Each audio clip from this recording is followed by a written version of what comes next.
Welcome to GLP's 10 out of 10 with designers from around the country and around the world. Today, we're going to be talking with Herrick Goldman, who is a multi-award winning New York-based lighting designer of theater, dance, video, and live events. He runs his company, HG Lighting Design, and is also the founder and principal designer at Evoke Collaborative. Herrick has been honored many times, including receiving the first LDI Redden Award for excellence in theatrical design. He has Henry Hughes nominations for Rooms, A Rock Romance and Falling for Eve.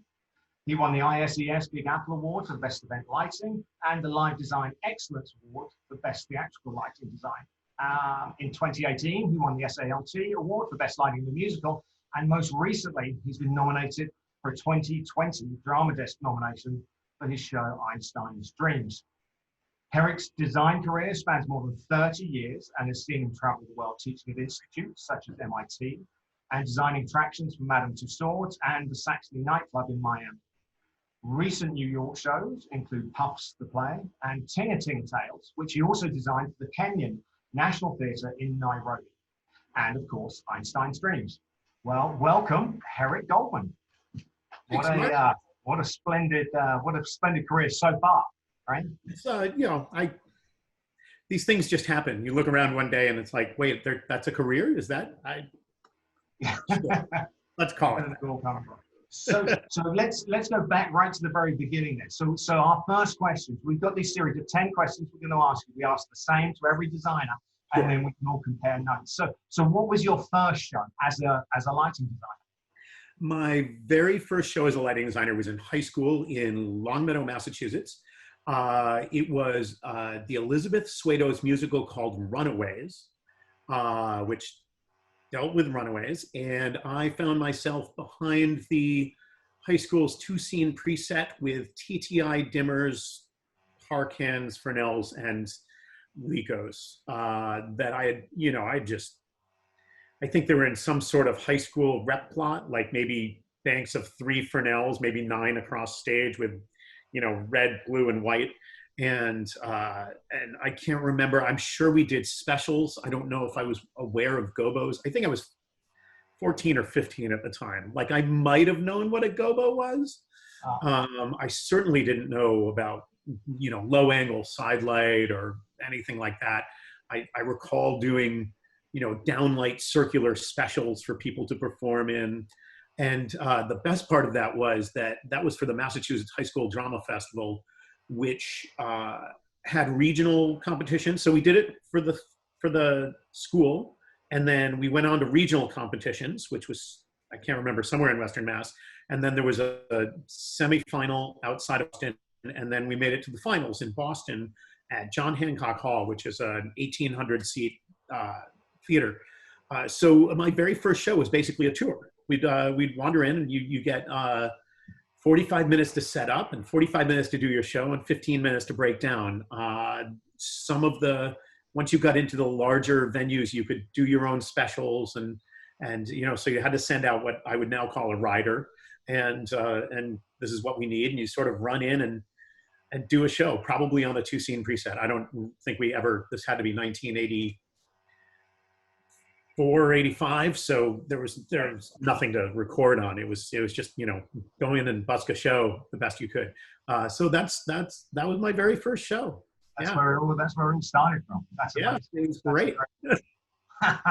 So I'm sure over the years that with all of the different shows and productions that you've worked on, there must have been like a Spinal Tap kind of moment. There's got to be a few embarrassing stories. So is there one you're happy to tell us about? I've been thinking about this. I love that it's your second question. It's like, let's just get to that. It's funny.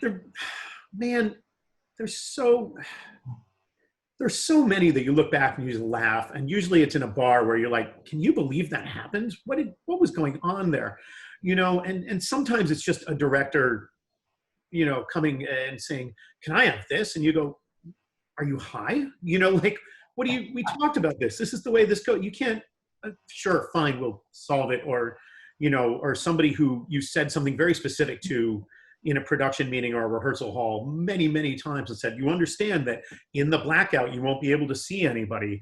And then somebody, and it's something as simple and obvious as that, where somebody, the director or somebody goes, but I can't see them. And it's like, yeah, remember when I said there was no light up there in order for the scrim to do that? You know, it was just like, fine, I'll solve it. That's not my favorite one, though. My favorite one was, I remounted a show that a friend of mine had designed for another friend of ours, a wonderful choreographer, down in Peru.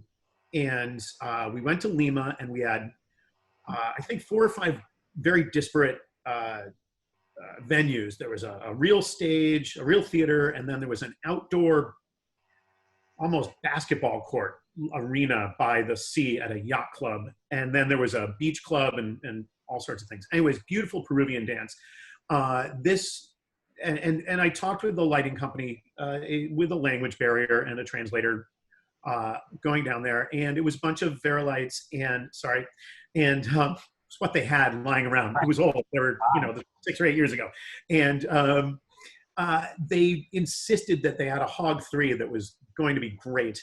And I said, well, the Hog 3 is a little dicey. I'd prefer a Grand May, or I'd prefer this or that, again, 6 or 8 years ago. And they said, no, these are fine. I said, do we have a spare? Will we have a backup? And they said, oh, the backup's busy that week. You're going to have this one. It's going to be fine. I said, okay, great. And it's 85 degrees and we're outdoors and it's this giant theater in the round and there's 5,000 people. And we've done the show 2 or 3 times down there now. So the cues are in the board and things are ready.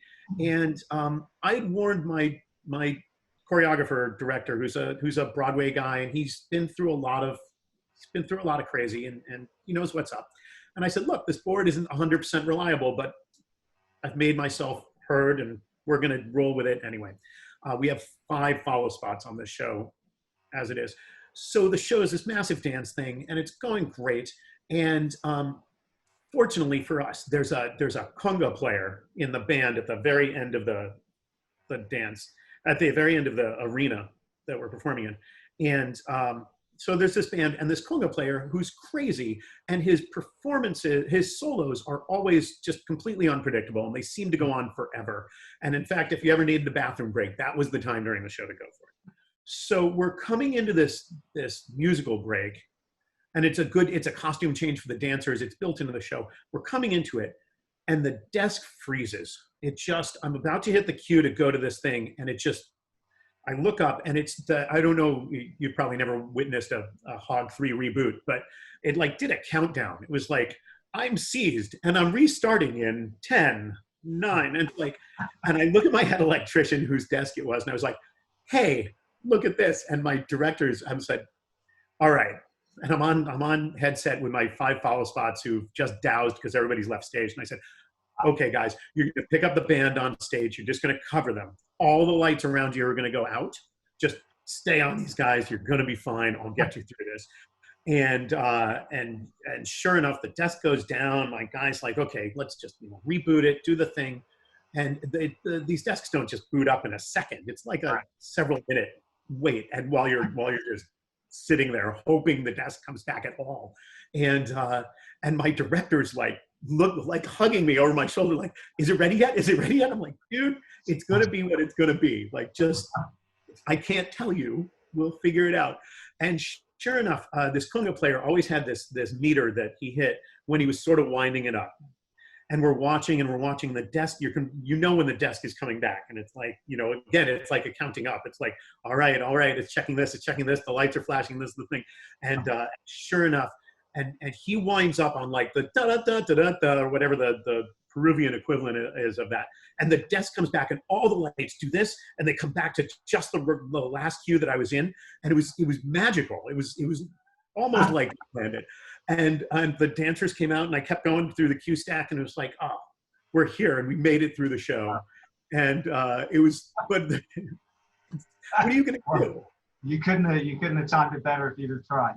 It was great, and I was really pretty stressed, and I wasn't sure, how my director and the producers were going to react, because you can tell them as much as you want, they're never going to hear.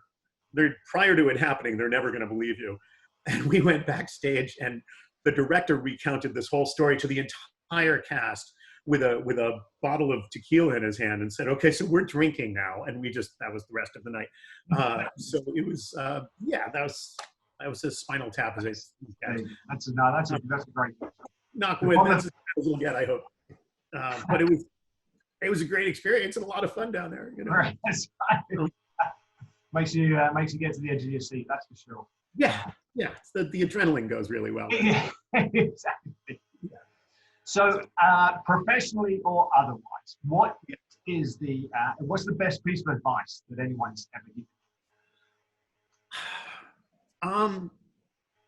I put a lot of thought into this. There's been a lot, of course. My professors, of course, like I had Brian McDevitt and both of our professors. Professor was Billy Minzer at SUNY Purchase. There were a lot of just little things that they taught that you keep with you, whether it's about color and texture and things you see, but that's just normal stuff. One of the things that really stuck with me when I was 23 or so, I had an off-Broadway show, an off-Broadway show transfer to off-Broadway. And it was my first transfer, and it was a musical, but it was over the summer, and it was in the summer. It was, and the set designer was much older. Anyway, it's a very long story. It was,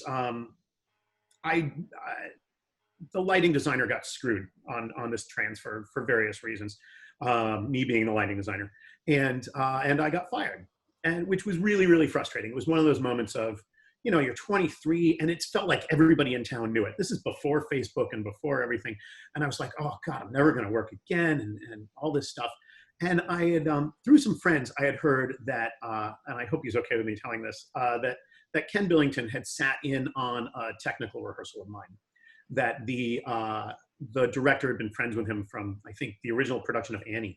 And they had asked him to come in and look at stuff. And I knew there were some problems, not just with my design, but with scenery and some other, they had some massive acoustic problems.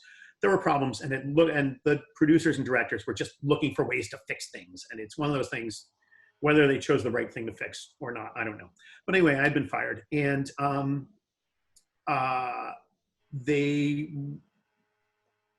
of my friends were like, why don't you call Ken and figure out, at least understand, you know, why it wasn't really Ken's fault. Ken had advised people he was doing a favor and recommending somebody to replace me. And that's totally fine. I understand that a lot better now.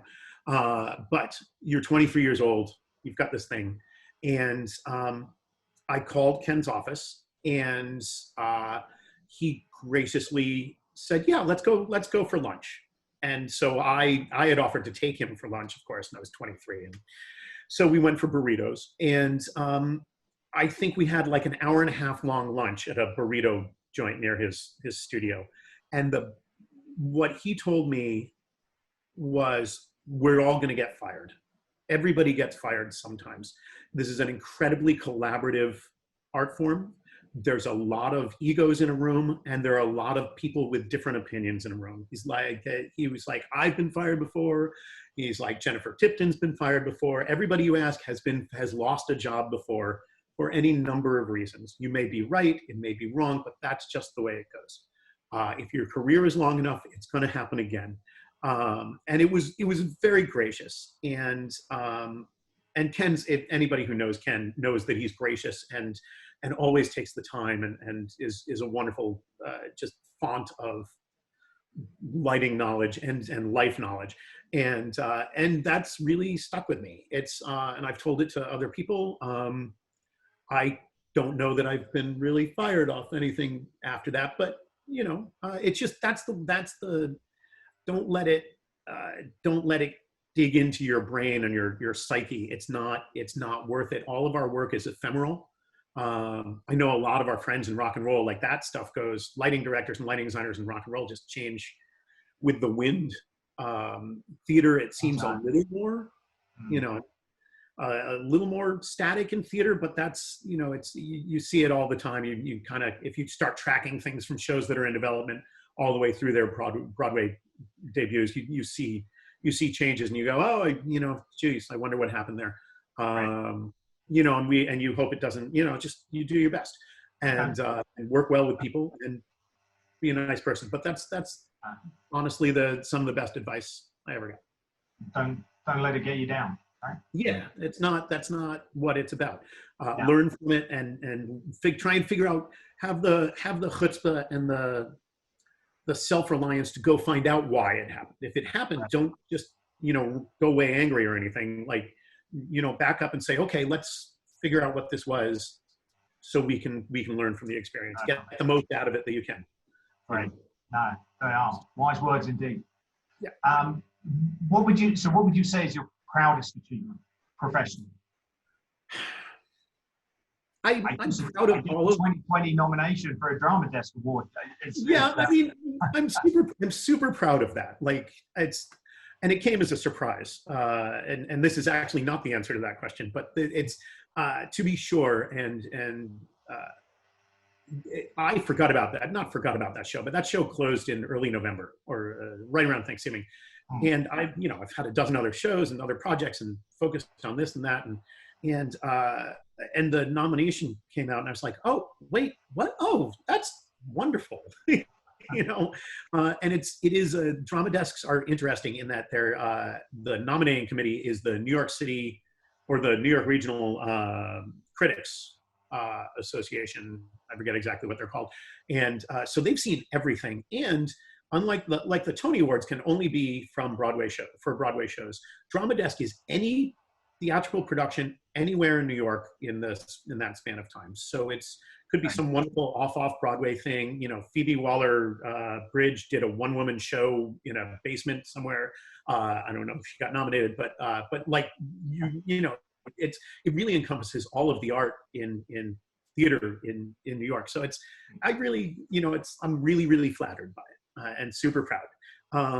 That's not, it's not necessarily the answer to your question. I love, every show is such a whirlwind to create.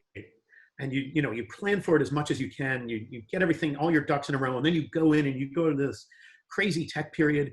And then by the time you come out into previews, and if you watch like 5 or 10 previews, you're like, oh yeah, this is okay. It's like watching anything over and over. You're like, this is fine. But then you go away for a while and you come back and you're like, oh, this was really pretty good. Yeah, I like this. I have 2 real answers to your question. Right. I told you it was long-winded. One, the project in Nairobi, Tinga Tinga Tales, was really, really wonderful. We brought a level and a knowledge of lighting design to Nairobi that hadn't existed, with the wonderful producer there, and the wonderful writers and a group of artisans who are just fantastic. They had puppets and costumes, but they didn't know how a scrim worked or how a cyc worked. They didn't know about angle, and a lot of tonation and things like that. And so, and there's a stage manager who'd never called a show. He stage manages his church, and so every moment was a teaching moment. And once you walked in, you just sort of got the lay of the land. You're like, oh, these people know how to put on shows. They've been putting on a show everywhere, their churches and their communities, but there was a lot to teach them moment to moment, even just shouting, stage is going black so that people are safe. They don't do that. That's not a thing. So I shouted the first time, they're like, what? And I waited a second and then I blacked out the stage. And they're like, oh, okay, that's what that is, But then I started getting thank yous from the cast. Generally a professional cast will say, thank you, I understand the stage is going black, meaning I'm safe, or wait, I've got to put this tray down or something. But suddenly the cast was like, thank you, going dark.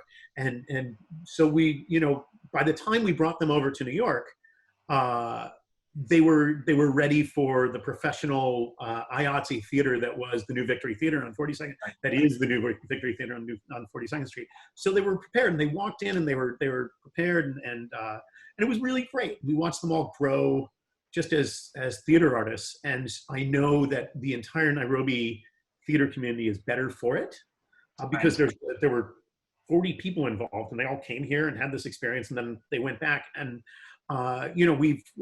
we can't wait to go. I can't wait to go back again, and we're already talking about their next project. And that was unlooked for and really wonderful. So I'm super proud of that relationship and that project. And more so unlooked for and things I didn't expect. We still have a team of people working for Evoke Collaborative right now on a couple of architectural projects. And the fact that as a company, we're still doing payroll and people are eating and paying rent based on what we're doing, on the work we're doing, which is wonderful work that I can't really talk about. But it's 3 months ago, if you'd asked me that, I'd be like, yeah, everybody's busy. That's great, good, everybody's busy, no problem. But the fact that we've still got some work and we're still taking care of people and allowing them to make ends meet I'm super proud of that. And it's not, I didn't set out to open a company. I set out to design some lights, make pretty and tell some stories.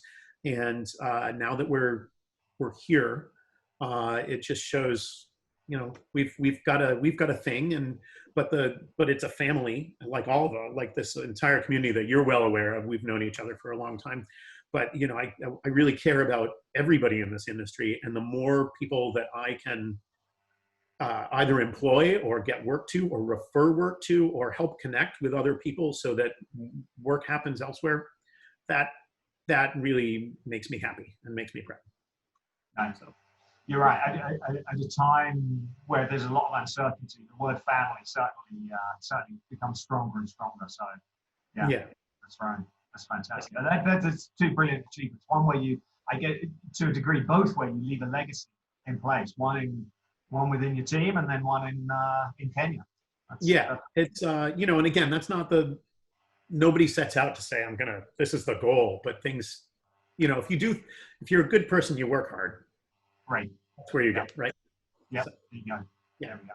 So what do you, between all of these different projects, what do you normally do in your downtime? If there is any. I read. My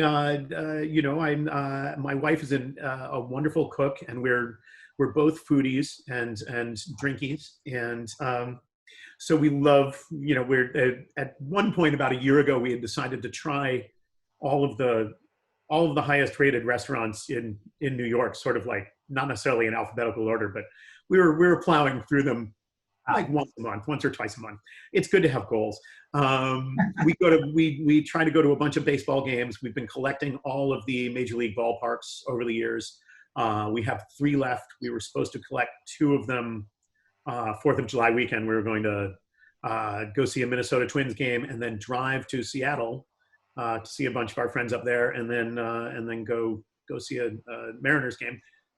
That's not likely to happen right now, but we'll get there eventually. We do that, and we travel a lot. We were fortunately just in Italy right before COVID hit, so we were in there in February, early March, and it was really beautiful. And museums and food around the world is basically, that's what we do in the downtimes. Yeah, that's part of life. And I think I've got this great quote from Hans Christian Andersen, who said, "To travel is to live." I think that sums it up very well. So out of all of these places that you've worked in, obviously there's some international and a lot back home as well. What do you think is the best venue you've ever worked in? The best venue, they're all, it's funny because I don't work in just one segment. I do theater, and I do regional theater, and I do some concerts, and I do some arena stuff and permanent installations. And, I just welcome anywhere that there's a really great crew, and you sort of know in the first 5 minutes, you either walk in and there's a bunch of guys just sitting on road boxes, looking at their clock or checking their phones or whatever, or you walk in the door and somebody walks up to you and goes, "Oh, hey, I'm Jimmy. I'm your head for the day. This is where you can put your stuff down. Your desk will go out there. By the way, we're union and we take breaks, blah, blah, blah. The break room's in there. Mikey cooks breakfast for the 10 a.m. break. Let him know how you want your eggs," and blah, blah, blah. But also, if if they come up and they say, I'm Mike and I'm Jim and that's John and that's Lisa and that's whoever, you just know, you kind of get this, we're here to help you. Our goal for the day is to get you in and get you out and have a good show. And that's not true of every venue. You learn to recognize that. As far as the theaters go, when you go to a regional theater, they'll put you up in housing, and it's either a hotel or there's a lot of really wonderful theaters have artist housing, and you'll get into some apartment and there'll be a book on the table that says, "Hi, we're so glad you're here. Here's the key to the rental car. Here's where all the best restaurants are. Call ahead on Friday nights, they get busy. Or the best coffee place next to the theater is here. And here's a card that gets you a 10% discount and blah, blah, blah. And, your company manager is this and that, and put our numbers in your phone and text anytime." And then by the time you walk into the theater, that person's generally right there. And it's like, oh, you're just sort of taken care of. So the only thing you have to focus on is the job they've hired you to do. And a lot of regional theaters do that. It's really, it builds family, and you just end up running into these people over the years, and you're like, oh, of course I remember you from over here. So yeah, without being super specific, I do think one of my favorite places to play is the New Victory Theater on 42nd Street. They're a theater dedicated to theater for young audiences. And I don't have children, and I'm generally not terribly fond of children. But when you do, I've done 3 or 4 shows for them now. And when you get there and they load in school buses of kindergartners and grade schoolers, and they're all obnoxious and their teachers are yelling at them and whatever, but they settle down and the lights go out and they get quiet. And then for like Tinga Tinga Tales, the first thing that comes up is it's dawn and the birds are singing and the monkey's playing, and then Lion comes out, and the kids are they're so happy and so engaged because they have no filter. So they're just, shouting, "Oh, it's a lion," or whatever. And that just makes me so happy. And the team at New Victory Theater, they're a training theater for Local 1 IATSE as well. So over the years, I've seen a lot of young technicians in there, and I've watched them actually rise through the ranks of that theater and then leave that theater to go out to work in Greater New York. And it's really nice to just see that education happening, because that's just as necessary for everybody. That's probably really the short answer is the New Victory Theater is probably one of my favorite places to go. Right. That's fantastic. For all of the reasons you mentioned, of course, yeah. Bringing joy to an audience is fantastic. Yeah. The education of the next generation is also important. I think we all agree on that. It's passing on knowledge is part of our responsibility. So here we are, stuck in obviously these different versions of lockdowns and stay-at-home orders and everything like that. And you mentioned you read a lot, and it's a fantastic library that you're sitting in. But I can see there's some speakers up there as well. So asking our next question, if there was just one music album, or one artist that you couldn't live without throughout a quarantine period, who would it be?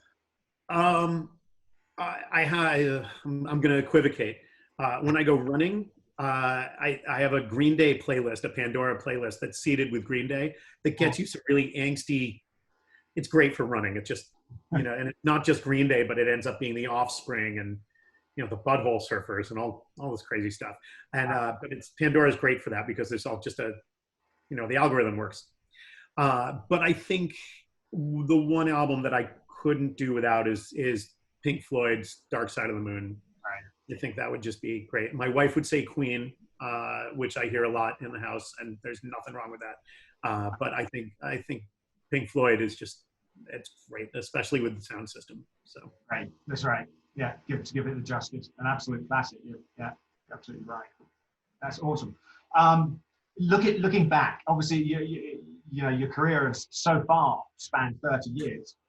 But looking back to the young teenage Herrick, whether he was still in high school on that first show or at some point in that early career, if you could whisk back in time and give some advice to him, what would be the one piece of advice you could offer?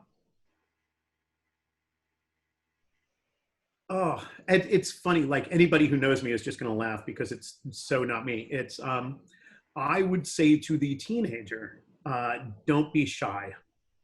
Be more assertive and self-assured, and don't be afraid to go introduce yourself to people like other lighting designers or professionals, and be like, hi, my name's so-and-so, and blah, blah, blah. And just know that other people generally are gracious enough to give you the time of day. And if you're aware of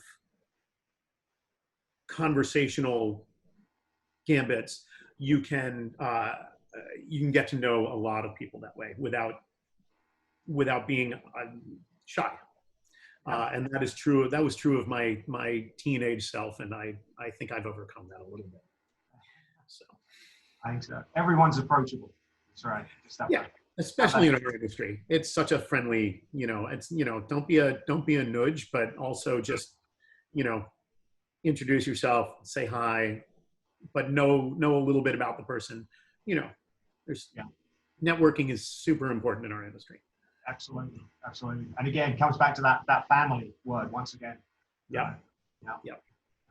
All right. So here's one of the fun ones. So if you were able to sit down for a cup of coffee or a glass of whiskey with any one person, living or dead, and have a nice conversation with them, who is the one person you'd love to spend some one-on-one time?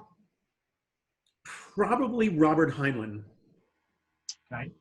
I think, and it's interesting because now I read his novels now, and I find that politically he's probably on an opposite spectrum than I currently am. But he was incredibly smart. He predicted a lot. His science fiction writing was so forward looking. He wasn't big on like hard science, on how things worked, but he understood humanity really well, and the stories he tells always have this human basis. And I'm certain he liked to drink and a cigar, and I have a feeling we could spend many hours in a bar having some great conversations. Yeah. So, right. That's perfect. It's a special character for sure. Yeah. Okay, so now we're getting towards the end. We've got one final question with you, and we thought we'd throw in a bit of a fun one, because we all spend so much time, locked in rooms with no windows, staring at lights and all the rest of it. So this is one's a little bit out of the blue. So the question is, you get a call from the U.S. Olympic agency, and they say that, Herrick, now's your time. You've been nominated to compete in the Olympics. Now, it could be the summer or it could be the winter. What's the sport that they're going to call you up for? Can I just light them instead? It would be so much and so much better. Not the lighting, but better than me competing in a sport. Honestly, I'd say CrossFit if that were a thing, but it's not. I've gotten very good at random CrossFit workouts. I think if it's summer, it's swimming. I used to swim a lot, which I don't have an opportunity to do anymore. And winter would be skiing, which again, my knees aren't what they used to be. But the perfect world with all the time and healthy knees, then skiing more often. So. Racing down the side of the mountain as fast as you can. Absolutely. Right. Yeah. That's certainly an adrenaline rush. For sure. Yeah. Herrick, thank you so much. Thank you for your time. And we'll I'm sure I look forward to speaking with you and seeing you in person. Yeah, exactly. So, Anytime. Thanks. All right. Bye.